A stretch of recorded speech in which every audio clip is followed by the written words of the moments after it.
यह कहानी उस समय की है जब हमारी पृथ्वी पर डायनासोरों का साम्राज्य था। वे जहां हम कदम रखते वहां भी चलते थे। इस हवा में उनकी सांसें समाई थीं और इस धरती पर उनकी शाही जंगें लड़ी जाती थीं। ये विशालकाय विचित्र डायनासोर लगभग 16 करोड़ साल तक इस धरती के शासक रहे। उनके हजारों प्रकार थे। कुछ शाकाहारी थे तो कुछ हिंसक और खतरनाक। कुछ की प्रकृति शांत और विनम्र थी, जबकि कुछ दैत्याकार जीव स्वभाव से अत्यधिक हिंसक थे। इन डायनासोरों का समय, उनके आकार और विविधता में कोई और जीव नहीं टिक पा रहा था।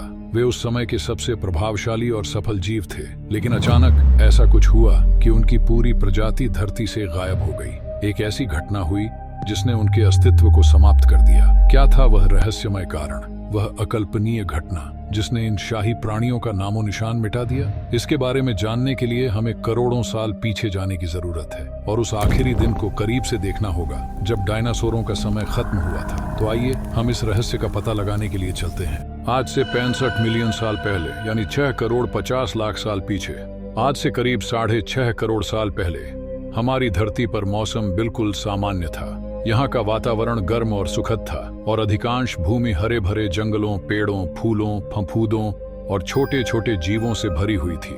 चारों ओर सूरज की नरम रोशनी बिखरी हुई थी, जैसे धरती खुद अपनी एक जादुई छांव में सो रही हो। लंबे लंबे पेड़ों से टकराती समुद्र की ठंडी हवाएं और हर कोने से डायनासोरों के डरावने चिल्लाने की आवाजें गूंज रही थी। इन विशाल डायनासोरों के अलावा यहाँ एक और प्रजाति भी मौजूद थी, जो आकार में बहुत छोटी थी, लेकिन भविष्य में इनका महत्व बहुत बड़ा होने वाला था।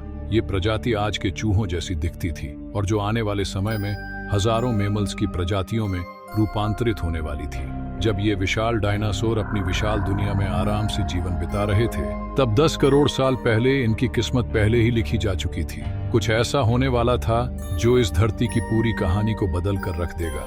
10 करोड़ साल पहले एक छोटा सा एस्ट्रॉइड का टुकड़ा जो सुदूर अंतरिक्ष से आ रहा था, अचानक पृथ्वी से लगभग 20 करोड़ मील दूर मंगल और बृहस्पति के बीच एक विशाल क्षुद्र ग्रह बेल्ट में मौजूद एक बड़ी एस्ट्रॉइड से टकरा जाता है। यह टक्कर इतनी ताकतवर थी कि बड़े एस्ट्रॉइड की दिशा बदल जाती है। अब वो खगोलीय पथ छोड़कर सीधे पृथ्वी की ओर बढ़ने लगता है और उसकी रफ्तार 22,000 मील प्रति घंटे की है, जैसे एक अनजानी ताकत धीरे धीरे हमारे जीवन को नष्ट करने के लिए आ रही हो। अभी हम उस अनाम खगोल पिंड को देख रहे हैं जो धरती पर मौजूद करोड़ों प्रजातियों का सफाया करने वाला था। इसका आकार माउंट एवरेस्ट से भी कहीं ज्यादा विशाल था। यह इतना बड़ा था कि समंदर की सतह से लेकर वायुमंडल के मंटल तक फैला हुआ था, जैसे पूरी पृथ्वी को चुपके से निगलने के लिए तैयार हो। यह वह पल था जो इतिहास को फिर से लिखने वाला था और जिसे कोई भी जीव शायद ही समझ पाया था।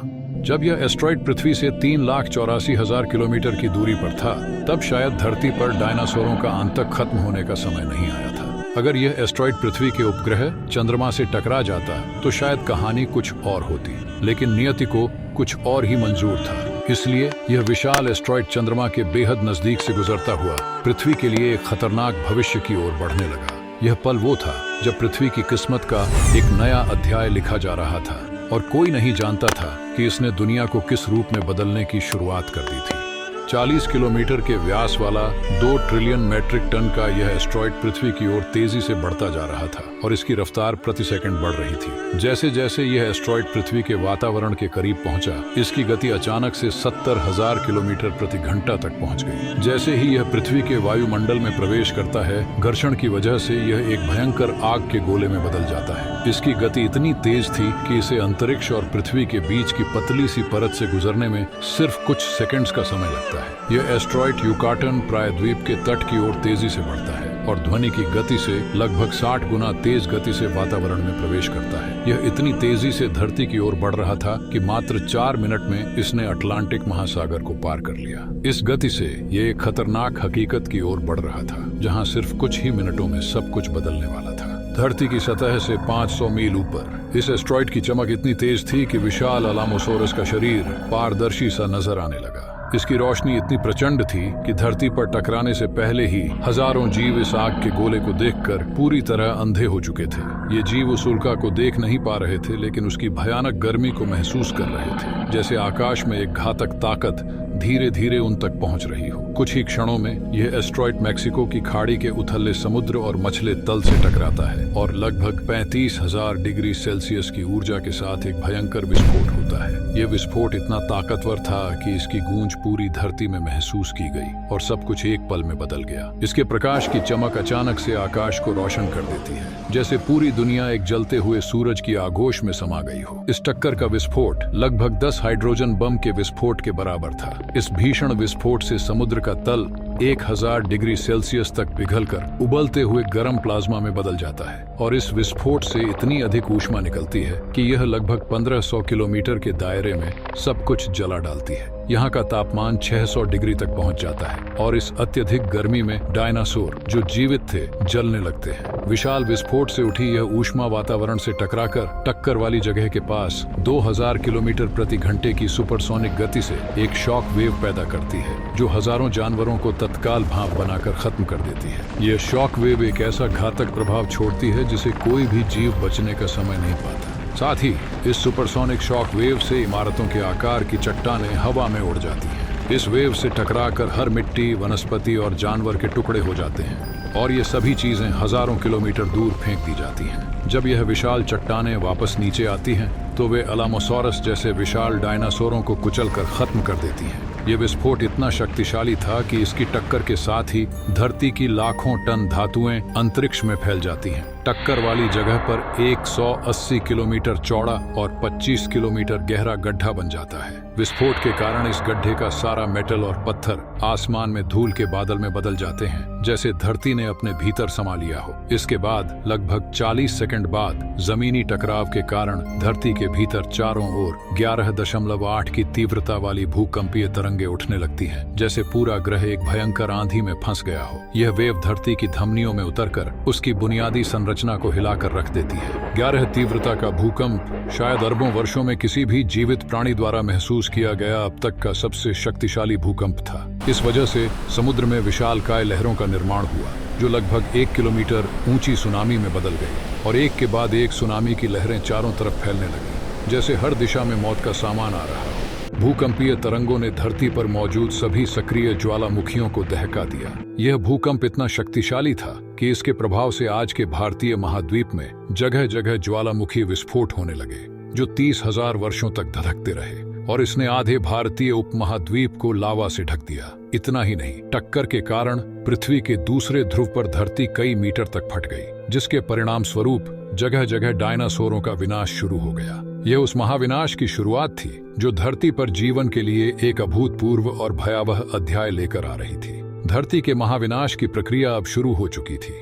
इस भयानक विस्फोट में रेडिएशन की मात्रा इतनी अधिक बढ़ गई कि इसके 1500 किलोमीटर के दायरे में आने वाले सभी जीव जलकर पूरी तरह राख के ढेर में बदल गए। यह महाविनाश इतना शक्तिशाली था कि यह न केवल धरती के तल को बल्कि जीवन के अस्तित्व को पूरी तरह बदलने वाला था। इस महाविनाश में उड़ने वाले डायनासोर तो इन जमीनी खतरों से बच निकलने में सफल हो गए, लेकिन यह महाप्रलय की सिर्फ शुरुआत थी।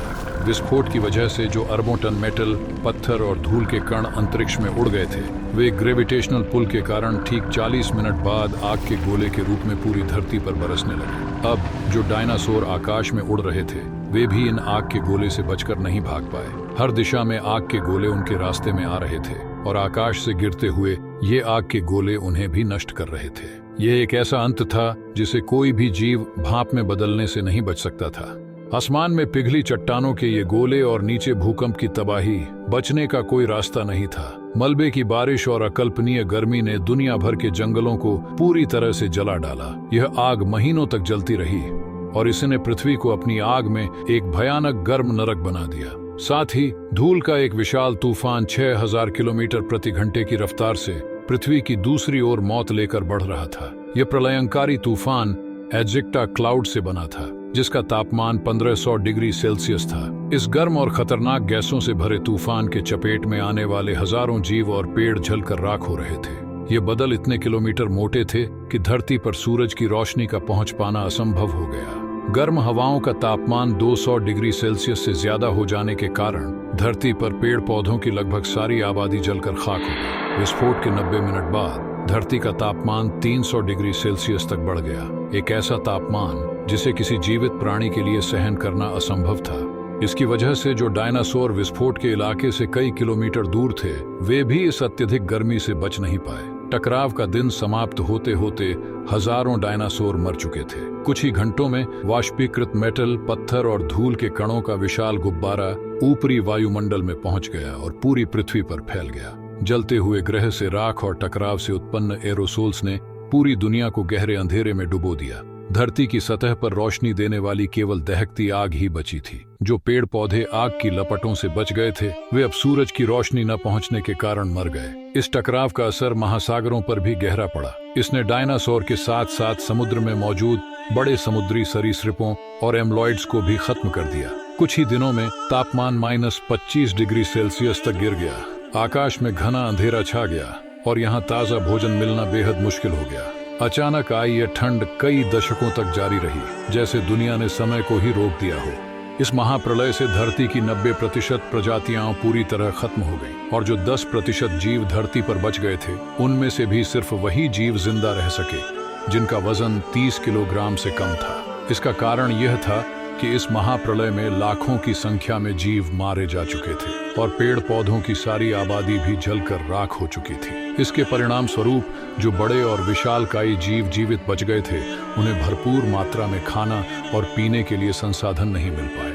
उनके लिए जीवित रहना कठिन हो गया था, क्योंकि पृथ्वी पर अब वो पारिस्थितिकी तंत्र नहीं बचा था जिसमें वे समृद्ध हो सकते थे। और इस तरह 6 करोड़ साल पहले लगभग 16.5 करोड़ सालों से राज करने वाली डायनासोरों का खात्मा हो गया। एक पल में ही डायनासोरों का युग समाप्त हो गया। आखिरकार पुरानी दुनिया की राख से बची हुई प्रजातियां सामने आईं। पृथ्वी पर वो जानवर विरासत में मिले जो छिपने में अच्छे थे। जब बाढ़, आग और तूफान आए, इन्हें जमीन के नीचे आश्रय मिल गया। ये मिट्टी के अंदर ही छुपे रहे और आगे चलकर कई 100 प्रजातियों में विभाजित हो गए। पक्षी जो डायनासोर के प्रत्यक्ष वंशज बने और स्तनधारी जो अंततः पृथ्वी पर प्रमुख जानवर बनेंगे। लेकिन हमें नहीं पता कि अगर एस्ट्रॉइड नहीं आता तो आज पृथ्वी पर जीवन कैसा होता। डायनासोरों के खात्मे के बिना हमें कभी भी वो बनने का अवसर नहीं मिलता जो हम आज हैं। लेकिन इतने कम समय में हमने महान उपलब्धियां हासिल की हैं। यदि हम सावधान नहीं रहे तो हमारा अस्तित्व भी एक पल में समाप्त हो सकता है, वैसे ही जैसे डायनासोरों का युग समाप्त हो गया।